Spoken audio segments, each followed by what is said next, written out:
안녕하십니까. 요즘에 돈 버는 부동산 시간입니다. 한 주간 잘 지내셨습니까? 가을 없이 바로 패싱 되는 것 같아요. 이제 제법 춥더라고요. 너무 식상하셨겠지만 늘 건강 유의하시고요. 건강 지켜 뭐든지 할 수 있지 않겠습니까? 자, 오늘도 여러분들께 부동산 로드맵을 드리는 시간입니다. 오늘 주제도 재밌습니다.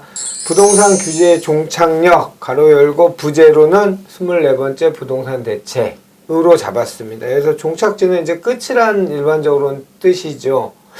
근데 부제 붙은 거 보니까 꼭 그런 것 같진 않고 우리 이분께 한번 여쭤보도록 하겠습니다. 부동산에 언제나 해안 인사이트를 주시는 분입니다. 주식회사 도시화공간 곽창석 대표님 나오셨습니다. 안녕하십니까? 네, 안녕하십니까? 곽 대표님, 종착지 단어 뜻은 끝이잖아요? 네, 최종 목적지. 네, 근데 그런 뜻은 아닌 것 같은데 네, 설명을 좀 해주시죠.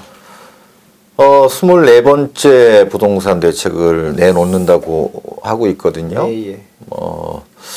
워낙 지금 전세 대란이고 전세 물건 자체가 없습니다. 예, 그래서 예. 이제 정부에서도 이걸 심각하게 인식을 하고 지금 이제 한 2, 3주간 점검하겠다고 하는데 예. 빠르면은 오늘 우리 지금 방송할 때쯤이면 대책에 나와 있을 수도 정말요? 있겠어요.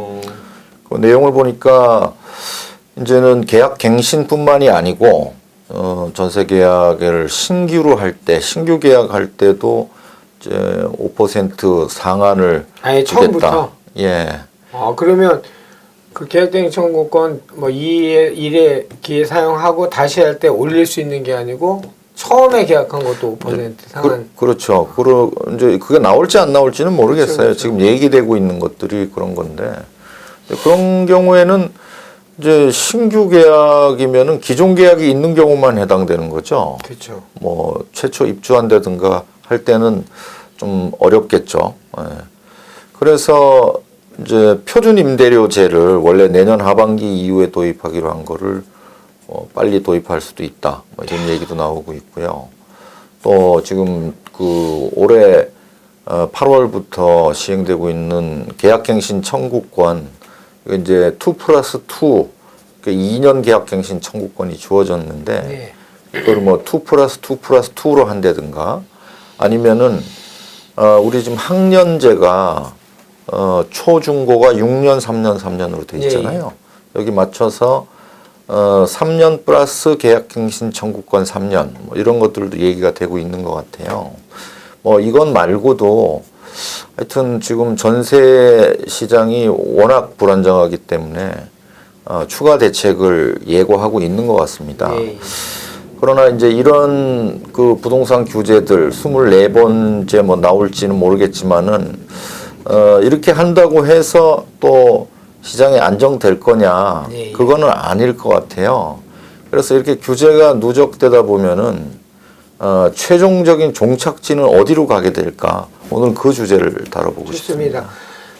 시작하기 전에 지난주에 슬프지만 웃기지만 슬픈 얘기를 들은 게 그 집 보여주는데 세입자들이 알바 수입을 올렸다고 집 한 번 보여주는데 방역비로 5만 원씩 받아갖고 하루에 4분을 보여줘서 20만 원 수입을 올렸다 이런 기사도 나온 거 봤고 대기줄이 200 몇 분씩 이렇게 번호표 뽑듯이 이렇게 했다는 이런 웃을 수도 없고 울 수도 없고 참 난감한 시장이죠. 그리고 이번에 당사자인 그 기재부 홍남기 씨 이번에 국정감사 때 그런 얘기도 들었고 그런 거로 봤을 때 이제 24번째 대책은 이제 전세 안정화가 아마 포커싱이 될 것 같은데 그게 종착지가 될 수 있을지 한번 시작해 보도록 하겠습니다. 이제 부동산 규제를 했던 시기가 우리 부동산 역사하고 마찬가지라고 할 정도로 우리는 규제로 점철된 역사입니다. 최근을 보면은 이제 2017년도에 문재인 정부가 출범하면서 8.2 대책을 내놓기 시작했고 그때로부터 이제 24번째 대책이라고 하는데요. 물론 굵직굵직한 대책은 8.2 대책이라든가 9.13 대책, 그다음에 11.6 대책, 요번에 7.10 대책 이 정도 되겠지만은 어쨌든 이런 규제들이 시작된 지가 이제 3년이 넘었습니다. 그러면은 어느 정도 시장이 안정이 왔느냐? 그런 건 아니에요. 시장이 갈수록 불안정해지고 있고요. 그럼 거꾸로 그때 2017년도에 파리 대책을 내놓지 않고 시장에 맡겼더라면 지금 어떻게 됐을까? 그런 가정을 해볼 수 있거든요. 네. 어떨 것 같습니까?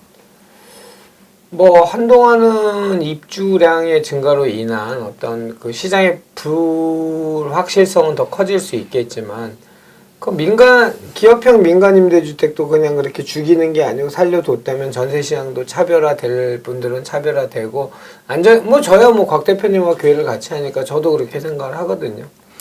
그러니까 이제 시장의 기능을 철저하게 부정한 결과가 지금의 왜곡된 시장으로 시장의 역습을 맡고 있다고 봐야 되거든요. 우리가 이제 많이 쓴 표현인데, 요번 뭐 24번째 대책이 저는 끝은 아닐 거라고 봐요. 이번 정부는 여기에서 또 부작용이 생기면은 그것도 맞춤 또 처방을 또 추가 대책을 계속 내놓을 겁니다. 예컨대 지금 이제 표준 임대료 제도가 가장 문제인데, 예, 예. 표준 임대료 제도를 도입하면은 또 그럼 전세가가 안정될 거냐? 잠깐 시간을 한 몇 달 전으로 돌이켜 보면은 계약갱신 청구권제를 이번에 도입할 때 많은 분들이 이제 임대인들이 우려를 하셨어요. 예. 그러면은 내가 전세금을 시장 가격대로 올려받지 못하고 세입자를 내보낼 수 없다면은 나는 결국은 손해 보는 거 아니냐, 전세값은 앞으로 안정되는 거 아니냐, 이런 질문들을 굉장히 많이 받았었거든요. 그때 이제 말씀을 드렸죠. 개인적으로는 그럴 수 있으나 시장 전체로 보면은 눌러앉기가 심화되기 때문에 전세 물건이 시장으로 출애되지가 않는다. 결국은 시장은 가격을 떠나서 물건이 없기 때문에 가격이 오를 수뿐이 없는 구조로 돼 있다, 이렇게 말씀을 드렸는데 그걸 깨트리는 게 표준 임대료죠. 지금은 집주인이 그 세입자를 내보내고 들어가는 게 집 임대인의 가장 큰 무기입니다. 예, 예. 그러니까 지금 이제 전세 만기가 가까워지는 세입자들의 가장 큰 궁금증은 집주인이 들어올 건지 안 들어올 건지가 제일 궁금해요.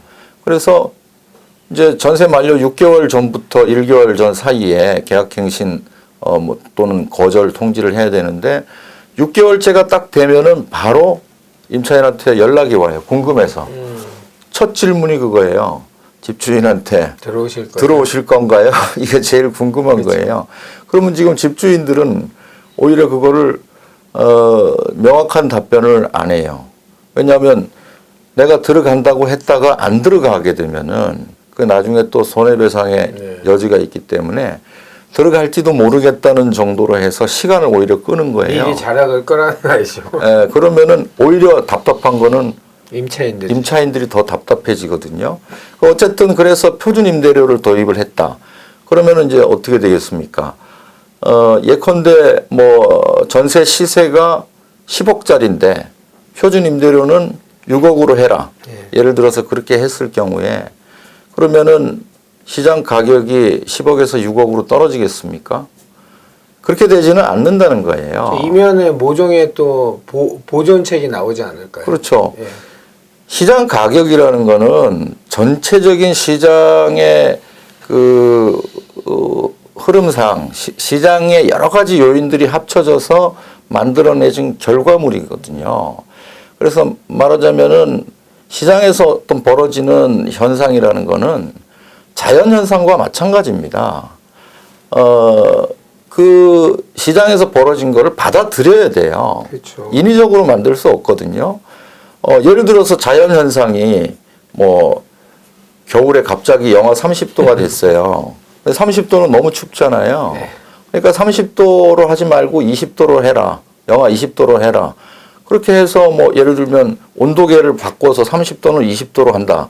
뭐 이런 식으로 바꿔봤자 추운 게 없어지는 게 아니잖아요. 그렇죠, 그렇죠.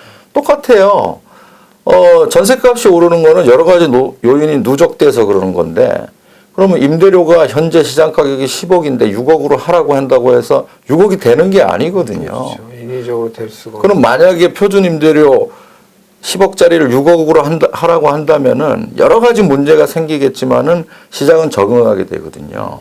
어떻게 하냐면은 결국 그 차액 4억에 대해서 어떤 방식으로든 임대인은 보전받을 수뿐이 없어요. 뭐 예를 들면은 그 차액 4억에 대해서 차익을 월세로 환산했을 때 나오는 금액을 현금으로 뭐 일시불로 지급받는다든가 이런 선월세의 관행에 자리 잡을 수 있거든요. 임차인만 죽어라 계속 하게 만드는 제도들이죠. 시장 가격이 없어지는 게 아니죠. 다 이제 숨어들 뿐이에요. 암시장화 될 뿐입니다. 그러면 정부에서는 추가 대책을 또 낼 수뿐이 없어요. 그러면 누가 그런 선월세를 지급하는지 그런 관행을 또 뿌리 뽑아야 될 거 아니에요. 그러면 현금 5만 원권으로 지급하는 사람들을 또 조사할 수뿐이 없어요. 아이고. 그러면은 모든 현금 흐름을 국민들의 현금 흐름을 다 통제할 수뿐이 없어요. 그렇죠. 그러면 이제 집에 금고에 돈이 얼마 있는지까지 다 알아내야 되는 거거든요. 근데 이런 식으로 점점 통제를 강화하다 보면은 당신은 소득 수준이 어느 정도 되니까 이런 집에서 살아야 된다 하고 지정해 주는 단계까지 갈 거라고 봐요. 규제 역설에 많이 나오는 얘기들이네요. 그렇죠. 지금 요즘에 그런 게 서서히 현실화되고 있어요. 아마 3기 신도시에서도 이제 앞으로 보시게 될 텐데 3기 신도시도 이런 어떤 형태의 주택을 지으라고 강요할 가능성이 높아요. 예. 우리가 지금 80년대 말 90년대 초하고 지금 전세 대란 상황을 비교를 많이 해요. 더하죠. 훨씬 더하죠. 그때하고 지금 가장 큰 차이점이 뭐냐면 80년대 말에는 벌써 1기 신도시가 착공을 해서 입주를 앞두고 있던 시기였어요. 예. 그래서 이제 뭐 91년도부터 1기 신도시들이 입주하면서 전세난이 완화되기 직전까지 전세 대란이 일어났거든요. 그러니까 전세 대란 기간이 짧았던 거예요. 근데 지금은 3기 신도시 상황은 어떠냐면은 계속 토지 보상한다고 하면서 아직 토지 보상을 시작도 못한 상황이에요. 그러면 토지 보상 기간도 있고 택지 조성 기간이 있는데 또 착공해서 공사하는 기간이 필요할 거고요. 그러면은 시간이 벌써 한 6년 가까이가 5, 6년이 필요하겠네요. 짧아도 5, 6년의 기간이 필요하거든요. 뭐 보통은 한 7년 정도 걸릴 수도 있어요. 그런데 이 눈 가리고 아웅하기를 하고 있는 거예요. 내년에 사전 청약을 하겠다는데 이거는 사전 청약이라는 거는 그야말로 손바닥으로 하늘을 가리는 거죠. 실제 착공하지도 않았는데 말하자면 분양가도 책정해 놓지 않고 일단 청약부터 받겠다는 거니까 이건 눈 가리고 아웅하기거든요. 근데 이러면은 이제 그 청약한 사람들은 또 집을 안 사고 기다려야 돼요. 그렇죠. 그래서 또 늦어진 포기를 또 하는 이런 악순환들이 그래서 이 전세 대란이 단기간에 끝날 수 있는 문제가 아니라는 거예요. 굉장히 오랜 기간 갈 수 있는 문제고 이 오랜 기간 동안 정부는 끊임없이 추가 대책, 추가 규제로 대응을 할 거로 예상이 되거든요.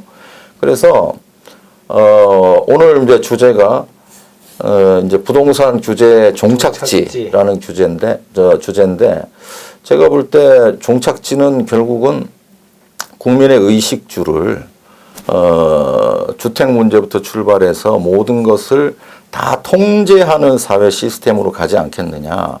우리 누가 그런 얘기 했죠. 꼭 개천에서 용날 필요가 있느냐. 그런 얘기를 한 사람이 있잖아요. 네. 개천에서 용이 될 필요 없고 그냥 따뜻한 개천에서 가재, 붕어, 개구리로 살아라. 이런 얘기를 했지 않습니까? 그런데 아이고 웃으면 안 되는데 제가 볼 때는 우리가 관리해 줄 테니까 따뜻한 개천에서 가재, 붕어, 개구리로 살아라는 얘기는 제 귀에는 어떻게 들리냐면은 가재, 붕어, 개구리가 따뜻하게 살다가 관리자가 필요할 때 가재 요리도 해먹고 붕어 요리도 해먹겠다. 그런 얘기로 사실 들리거든요. 그런 사회로 가고 있습니다. 그래서 오늘 결론입니다. 부동산 규제 종착지는 모든 그 사회에 대한 통제다. 먹고 입고 자는 거를 다 통제하는 사회로 가는 것이 최종 종착지라는 거죠. 우리 그런 사회가 있잖아요. 딱 떠오르는 거 없으세요? 모든 게 다 통제되는. 있잖아요, 그게. 어디입니까? 저기 위에. 북쪽에 있잖아요. 노스코리아. 제가 볼 때 부동산 규제 최종 종착지는 북쪽입니다. 야, 오늘 주제 쉽게 생각했는데 섬뜩한 결론이 났습니다. 부동산 규제의 종착지, 마지막 닿는 기착지가 종착지인데 부제는 24번째 부동산 대책이라고 지어주셔서 연관 검색어처럼 생각을 했었는데 그것이 아니고 24번째 부동산 대책은 지나가는 또 하나의 대책이고 이 전세대란 관련된 거 특히 표준임대료는 사실 말이 안 되지 않습니까? 그 표준이 우리가 말하는 표준지 공시지가라고 해서 50만 필지를 정한 것도 그렇게 문제가 많은데 이거를 어떻게 각 유형별로 표준임대료를 시세에 반영할 수 있으며 또 시장에서 합의된 가격인 시장 가격을 임대인이 포기하고 표준임대료 그 가격으로 낸다? 그거는 시장을 아예 곽 대표님 말씀은 시장 경제 안 살겠다는 사람들이 할 수 있는 행위죠. 행위. 자, 부동산 규제의 종착지 부제는 24번째 부동산 대책인데 이 24번째 부동산 대책은 지나가는 과정 중에 하나일 것 같고 이 종착지는 표준 임대료를 만약에 그 제도를 도입한다면 명약 관학의 의도가 드러난다 이렇게 표현해도 될 만큼 통제 시스템을 만들겠다 이렇게 판단해도 된다. 그렇게 마무리하면 되겠죠. 예. 자, 시청자 여러분 동의하시면 좀 많이 전달 좀 해주시고요. 좋아요, 구독 이런 거 눌러주시면 도움이 많이 된다고 합니다. 저는 그렇게 마케팅 쪽은 잘 몰라갖고 하여튼 저희 여기 PD하는 저희 직원분들이 그렇게 얘기하시니까 그렇게 좀 도와주십시오. 그리고 곽 대표님하고 저하고는 꿋꿋하게 여러분께 저희가 생각한 좋은 주제로 이야기 가감 없이 전해드리도록 최선을 다해서 노력하겠습니다.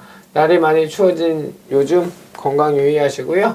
다음 주 주제 또 뵙겠습니다. 오늘 또 저희에게 아주 유익한 섬뜩한 그런 이야기를 해주신 분은 주식회사 도시건강 곽창석 대표님이십니다. 감사했습니다.